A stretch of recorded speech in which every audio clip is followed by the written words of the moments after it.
कल्पना कीजिए कि क्रिकेट के मैदान में अंपायर ने साफ साफ छक्के का इशारा किया है। अच्छा। हाँ, दर्शक एकदम जश्न मना रहे हैं, टीम बहुत खुश है।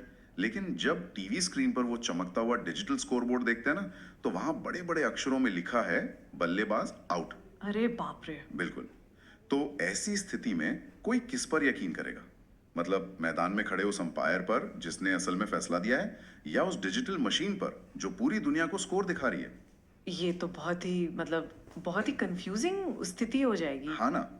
और आज की हमारी इस विस्तृत चर्चा में हम एक ऐसे ही स्कोरबोर्ड की उलझन को डिकोड कर रहे हैं जो किसी खेल के मैदान की नहीं है, बल्कि हमारे देश की सबसे बड़ी अदालत की। सुप्रीम कोर्ट की बात कर रहे हैं आप। एकदम सही।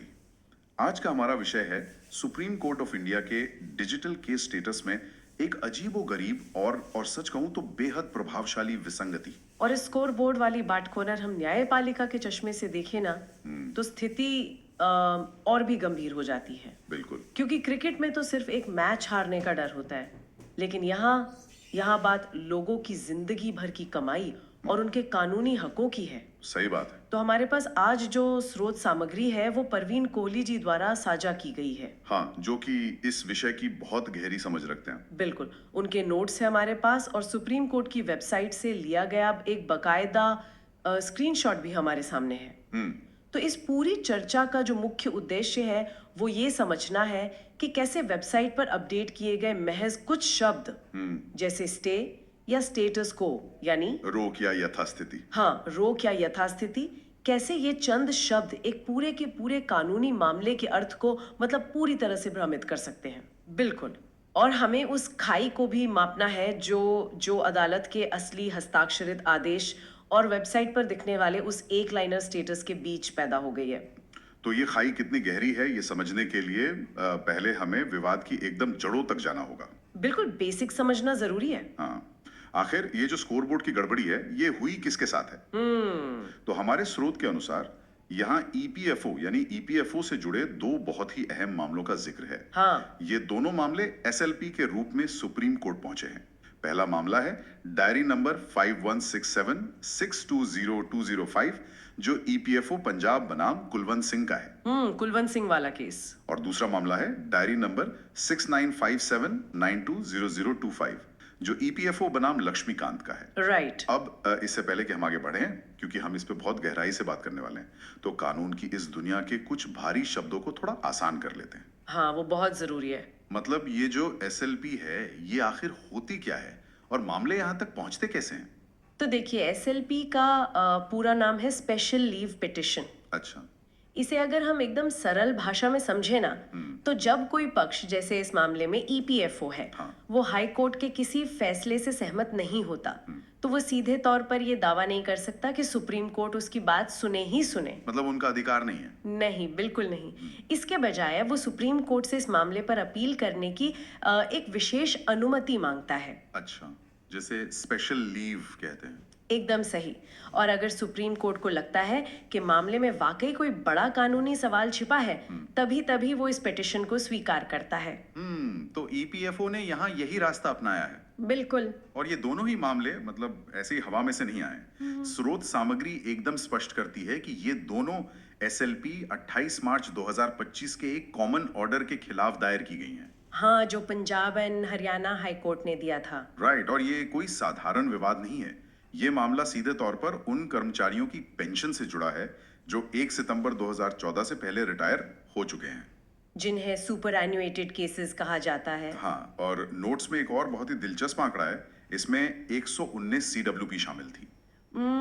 ये जो 119 का आंकड़ा है ना, ये इस मामले के पैमाने को दर्शाता है। सीडब्ल्यूपी मतलब? सीडब्ल्यूपी यानी सिविल रिट पिटिशन।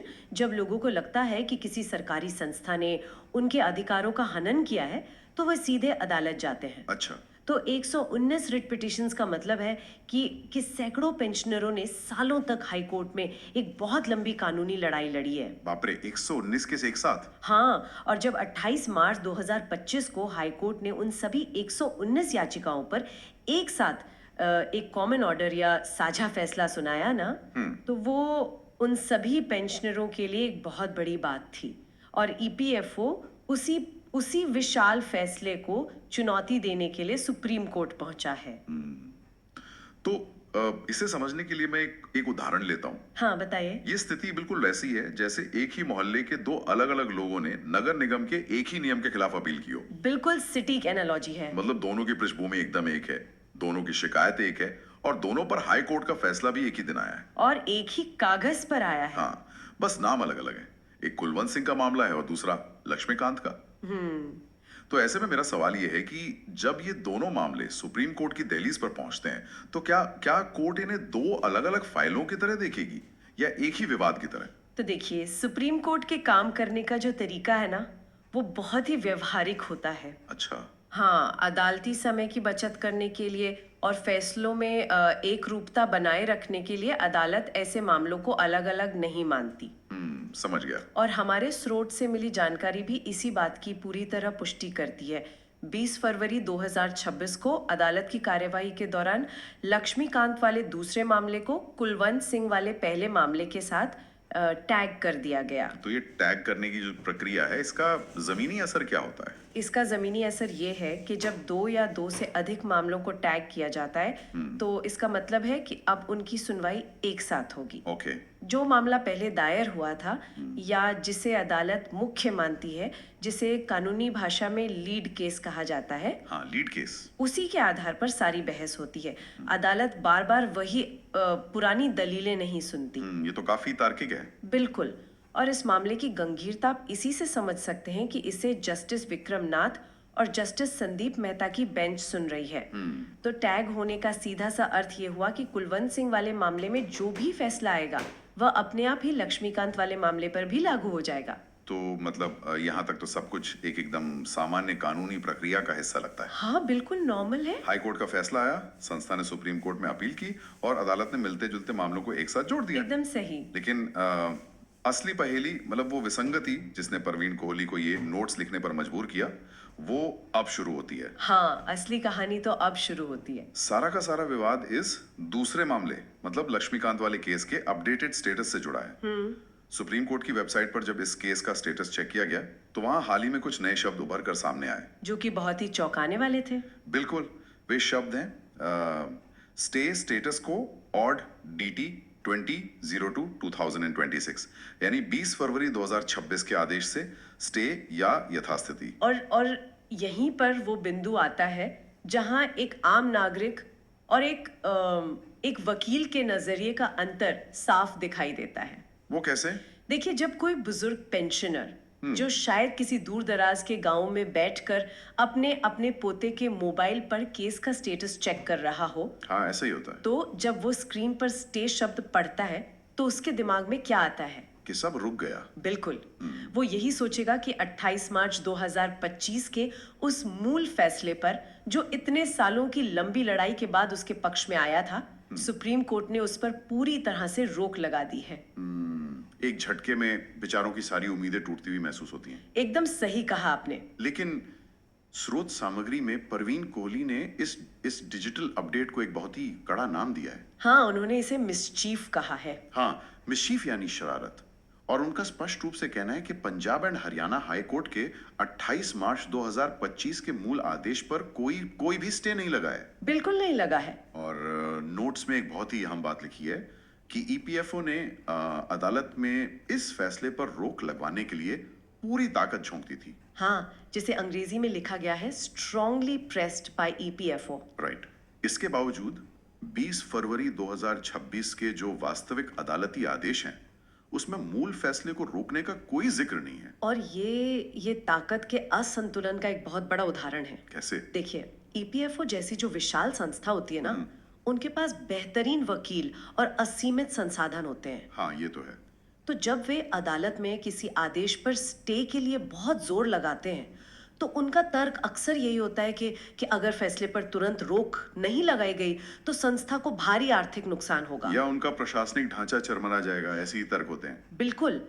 अदालत इन दलीलों को सुनती भी है, लेकिन वो दूसरे पक्ष यानी उन बुजुर्ग पेंशनरों के अधिकारों को नजरअंदाज नहीं कर सकती। सही बात है। इसीलिए जजों ने 20 फरवरी 2026 को मूल फैसले के क्रियान्वयन पर रोक लगाने से साफ इनकार कर दिया। लेकिन एक मिनट रुकिए, मुझे यहाँ एक बात समझ नहीं आ रही है। हाँ, पूछिए। अगर कोर्ट ने ईपीएफओ की तमाम दलीलों के बावजूद मूल फैसले पर रोक लगाने से इनकार कर दिया, तो फिर अदालत ने असल में किस चीज पर रोक लगाई है? ये बहुत ही महत्वपूर्ण सवाल है। क्योंकि वेबसाइट पर स्टे शब्द तो ऐसी हवा में से नहीं आ सकता ना।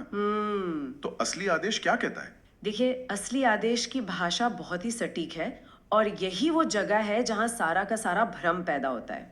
अच्छा। अगर हम 20 फरवरी 2026 के वास्तविक हस्ताक्षरित आदेश को पढ़े ना, जो जज ने साइन किया है। हाँ, तो उसमें स्टे केवल कंटेम्प्ट पिटिशन यानी अवमानना याचिकाओं पर दिया गया है। अवमानना याचिका? हाँ, आदेश में एकदम स्पष्ट रूप से लिखा है, the contempt petitions instituted by any of the respondents shall remain stayed. तो मूल फैसले पर रोक लगाना और अवमानना की कार्रवाई पर रोक लगाना, इन दोनों के बीच के इस तकनीकी अंतर को हमें थोड़ा गहराई से समझना होगा। बिल्कुल। मतलब एक आम इंसान के लिए इन दोनों में क्या फर्क है? इस अंतर को समझना ही हमारी इस पूरी चर्चा की, कह सकते हैं, चाबी है। मान लीजिए हाई कोर्ट ने ईपीएफओ को आदेश दिया कि वो पेंशनरों को बढ़ा हुआ पैसा दे। ठीक है। लेकिन ईपीएफओ ने पैसे नहीं दिए और वो सुप्रीम कोर्ट चला गया, जो कि इस केस में हुआ है। हाँ, अब क्योंकि हाई कोर्ट का आदेश अभी भी लागू है और ईपीएफओ उसका पालन नहीं कर रहा है, तो पेंशनर वापस हाई कोर्ट जाकर एक कंटेम्प्ट पिटिशन या अवमानना याचिका दायर कर सकते हैं। अच्छा, मतलब वो कह सकते हैं कि हमारी बात नहीं सुनी जा रही है। बिल्कुल, वे कह सकते हैं कि ईपीएफओ के अधिकारी जानबूझकर अदालत के आदेश की अवहेलना कर रहे हैं। इसलिए उन अधिकारियों पर जुर्माना लगाया जाए या उन्हें जेल भेजा जाए। ओह, मतलब अवमानना याचिका सीधे तौर पर अधिकारियों के खिलाफ एक दंडात्मक कार्यवाही है। एकदम सही पकड़ा आपने। अब सुप्रीम कोर्ट ने 20 फरवरी के अपने आदेश में सिर्फ ये कहा है कि जब तक हम इस मामले की सुनवाई कर रहे हैं, तब तक ईपीएफओ के अधिकारियों के खिलाफ कोई अवमानना की दंडात्मक कार्यवाही नहीं होगी। अच्छा, मतलब अधिकारियों को जेल जाने या जुर्माना भरने से फौरी राहत दे दी गई है। हाँ, बस इतनी सी बात है। लेकिन, और ये सबसे बड़ा लेकिन है, इसका कतई ये अर्थ नहीं है कि हाई कोर्ट का आदेश गलत है या उस आदेश के तहत पेंशनरों को मिलने वाले अधिकार खत्म हो गए हैं। बाप रे, ये तो जमीन आसमान का अंतर है। बिल्कुल, हाई कोर्ट का मूल फैसला आज भी अपनी जगह पर एकदम जिंदा और प्रभावी है। मतलब सुप्रीम कोर्ट सिर्फ अधिकारियों को तुरंत सजा मिलने से बचा रहा है ताकि मामले की शांति से सुनवाई हो सके। हाँ, ना कि पेंशनरों के हक को मार रहा है। एकदम सही। लेकिन अगर अदालत ने सिर्फ अवमानना की कार्रवाई रोकी है, तो वेबसाइट के सिस्टम में स्टे या स्टेटस को जैसे बड़े और भारी भरकम और भ्रामक शब्द कैसे दर्ज हो गए? ये तो क्या ये महज एक क्लेरिकल मिस्टेक है? मतलब कोई साधारण टाइपिंग की गलती है या फिर वास्तव में वो शरारत है जिसकी ओर स्रोत इशारा कर रहा है? देखिए, इस सवाल का जवाब हमारे सिस्टम की कार्यप्रणाली में छिपा है। अच्छा, कैसे? आमतौर पर क्लेरिकल मिस्टेक तब मानी जाती है जब तारीख गलत टाइप हो जाए या नाम की स्पेलिंग में कोई अक्षर छूट जाए। हाँ, वो तो आम बात है। लेकिन स्टे या स्टेटस को जैसे शब्द, इनका बहुत ही विशिष्ट कानूनी अर्थ होता है। बिल्कुल होता है। तो जब वेबसाइट के स्टेटस को अपडेट किया जाता है ना, तो जो व्यक्ति डेटा फीड कर रहा है, जो क्लर्क बैठा है वहाँ, हाँ, उसने शायद पूरे आदेश को पढ़ने या उसका संदर्भ समझने के बजाय आदेश के आखिरी हिस्से में लिखे बस उस स्टेट शब्द को देखा और उसे एक सामान्य कैटेगरी में डाल दिया। सुविधाजनक स्थिति पैदा कर देती है। अच्छा, वो कैसे? जरा सोचिए, जब ईपीएफओ जैसी संस्था के अधिकारी अपनी स्क्रीन पर ये देखते हैं कि वेबसाइट स्टेटस में स्टेटस को लिखा है, तो वे इसका इस्तेमाल एक ढाल की तरह कर सकते हैं। ओहो, मतलब वो इसका फायदा उठा सकते हैं। बिल्कुल, वे निचले स्तर के कर्मचारियों और पेंशनरों से सीधे ये कह सकते हैं कि देखिए जी, सुप्रीम कोर्ट का ऑनलाइन स्टेटस बता रहा है कि पूरे मामले पर स्टे लग गया है, इसलिए हम अभी आपकी कोई पेंशन नहीं बढ़ा सकते। ये तो बहुत ही गलत बात है। भले ही असली आदेश में ऐसा कुछ ना हो। हाँ। लेकिन एक डिजिटल एंट्री उन्हें अपनी जिम्मेदारी टालने का एक तकनीकी बहाना दे देती है। इसीलिए तो परवीन कोहली जी ने इसे मिसचीफ कहा है, क्योंकि ये तकनीकी गलती अनजाने में ही सही, लेकिन एक पक्ष को अनुचित लाभ पहुंचा रही है। ये सच में हैरान करने वाला है कि कैसे तकनीक जिसे पारदर्शिता लाने के लिए बनाया गया था, वो जानकारी के अभाव में भ्रम का हथियार बन सकती है। बिल्कुल। मतलब एक डेटा एंट्री ऑपरेटर की जल्दबाजी या कह ले समझ की कमी हजारों पेंशनरों की रातों की नींद उड़ाने के लिए काफी है। हाँ, और वे बेचारे बिना ये जाने के अवमानना याचिका आखिर होती क्या है, वो सिर्फ स्टे शब्द देखकर हार मानकर बैठ सकते हैं। और न्याय व्यवस्था में ना शब्दों की यही ताकत होती है। एक गलत शब्द या आधे अधूरे संदर्भ में इस्तेमाल किया गया सही शब्द भी बिल्कुल। पूरे केस की दिशा और धारणा दोनों बदल के रख सकता है। और इसी धारणा को सुधारने के लिए असली आदेश को पढ़ना और समझना इतना जरूरी हो जाता है। सही बात है। तो इस तकनीकी उलझन और शब्दों के इस खेल की पूरी परतें उधेड़ने के बाद जी। अब ये देखना अहम है कि वर्तमान में इस कानूनी लड़ाई की स्थिति क्या है। चलिए डेट्स देखते हैं। स्रोत सामग्री में दी गई तारीखों पर नजर डालते हैं। जो स्क्रीनशॉट साझा किया गया है वो 20 मार्च 2026 के आसपास का है। हाँ। और आज जब हम ये चर्चा कर रहे हैं तो 23 मार्च 2026 की तारीख है। तो स्रोत में दिए गए दस्तावेजों के अनुसार 20 मार्च 2026 के दिन ये दोनों ही मामले, मतलब कुलवंत सिंह और लक्ष्मीकांत वाले मामले, ये सुनवाई के लिए सूचीबद्ध या लिस्टेड नहीं थे। अच्छा। स्टेटस में स्पष्ट रूप से एक लाल झंडे की तरह लिखा था, case not listed for hearing today IG 20.03/2026। और दोनों मामलों में जो वर्तमान स्थिति या स्टेज दिखाई गई है वो है पेंडिंग मोशन हियरिंग। हाँ। तो ये जो मोशन हियरिंग है ये आम सुनवाई से कैसे अलग होती है? देखिए, मोशन हियरिंग किसी भी मामले का एकदम शुरुआती चरण होता है। ओके। यह वह समय नहीं है जब गवाहों या सबूतों पर लंबी बहस होती है। अच्छा, मतलब मेन ट्रायल नहीं है ये। बिल्कुल नहीं। मोशन हियरिंग में अदालत मुख्य रूप से ये तय करती है कि क्या इस मामले में इतनी जान या कानूनी आधार है भी कि इस पर आगे विचार किया जाए।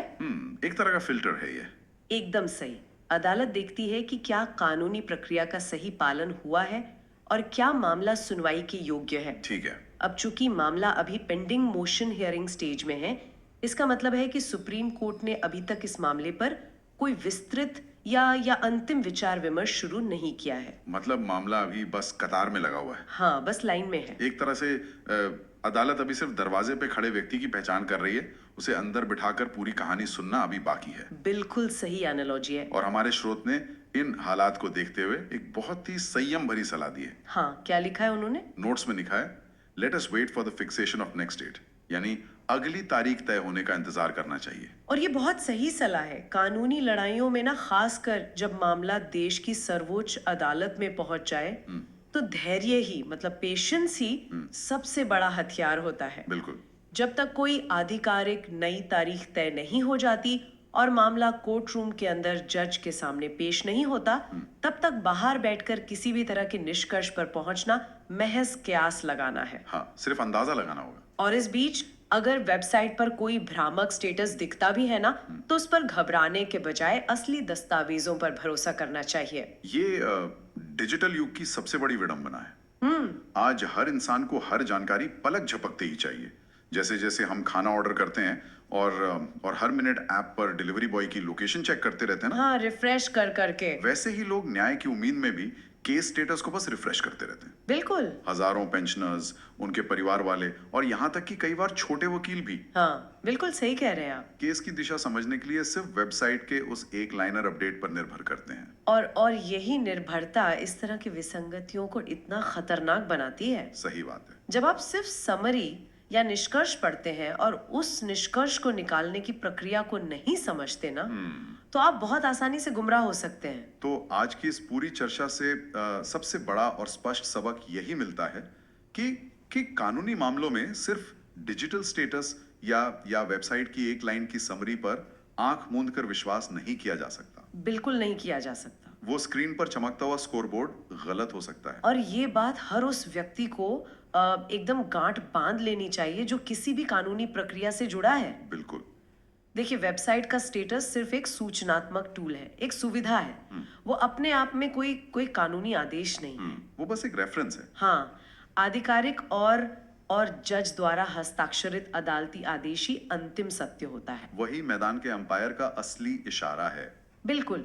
जब तक कोई खुद पूरा आदेश न पढ़ ले या किसी विशेषज्ञ की मदद से उसे समझ न ले, तब तक इंटरनेट पर स्टे या स्टेटस को जैसे शब्दों को देखकर अपनी हार या जीत तय कर लेना एक बहुत बड़ी भूल हो सकती है। असली हस्ताक्षरित आदेश को पढ़ना ही इस डिजिटल भ्रम से बचने का एकमात्र रास्ता है। एकदम सही। अब इस पूरी घटना को समझने के बाद और इस चर्चा को समेटते हुए एक विचार मेरे मन में बार बार आ रहा है। हाँ बताइए, क्या विचार है? जरा सोचिए, अगर सुप्रीम कोर्ट जैसी देश की सबसे बड़ी और सबसे भरोसेमंद न्यायिक संस्था के डिजिटल सिस्टम में सिर्फ चंद शब्दों के गलत जुड़ने या आधे अधूरे तरीके से अपडेट होने से किसी बड़े फैसले का मतलब पूरी तरह पलटता हुआ प्रतीत हो सकता है। बिल्कुल हो सकता है, हमने देखा ही है। तो क्या न्याय की इस प्रक्रिया में तकनीकी सुधार की एक बहुत बड़ी गुंजाइश नहीं है? मैं समझ रही हूँ आप किस तरफ इशारा कर रहे हैं। मतलब क्या भविष्य में हमें एक ऐसी उन्नत तकनीक की आवश्यकता नहीं है जहां केस का ऑनलाइन स्टेटस किसी क्लर्क या डेटा एंट्री ऑपरेटर द्वारा मैन्युअली टाइप न किया जाए? ये बहुत ही दिलचस्प विचार है। बल्कि वह सीधे जज के हस्ताक्षरित आदेश से ऑटो सिंक हो जाए। अच्छा, ऑटो सिंक? हाँ, मतलब जो शब्द जज ने अपने डिजिटल पैड पर या आदेश में टाइप किए हैं, आर्टिफिशियल इंटेलिजेंस या किसी स्मार्ट सॉफ्टवेयर की मदद से केवल वही सटीक शब्द बिना किसी मानवीय हस्तक्षेप के सीधे वेबसाइट पर रिफ्लेक्ट हों। ये तो एक गेम चेंजर हो सकता है। ताकि किसी भी तरह की मानवीय भूल, शरारत या क्लेरिकल एरर की कोई गुंजाइश ही ना बचे। बिल्कुल। आखिर जब हम कहते हैं कि न्याय अंधा होता है, तो उसका मतलब यह है कि वो भेदभाव नहीं करता। सही बात है। लेकिन न्याय के जो डिजिटल रिकॉर्ड्स हैं, उनको तो पूरी तरह से पारदर्शी, स्पष्ट और अचूक होना ही चाहिए ना। मैं आपकी इस बात से पूरी तरह सहमत हूँ। ये न्यायपालिका के आधुनिकीकरण की दिशा में एक बहुत ही तार्किक और सच कहूँ तो एक बहुत आवश्यक कदम हो सकता है। पर जब तक ऐसा नहीं होता ना, तब तक क्या करें? तब तक हमें अपनी आंखें खुली रखनी होंगी और वेबसाइट के स्टेटस से ज्यादा असली कागजों पर भरोसा करना होगा। बिल्कुल सही कहा आपने। तो इसी विचारोत्तेजक सवाल के साथ हम आज की इस विस्तृत चर्चा को यहीं विराम देते हैं। बहुत बहुत शुक्रिया। अगली बार फिर मिलेंगे एक नए विषय और कुछ नए स्रोतों की गहराई में उतरने के लिए। तब तक डिजिटल स्कोर बोर्ड के साथ साथ अंपायर के असली इशारे पर भी नजर बनाए रखना बहुत जरूरी है।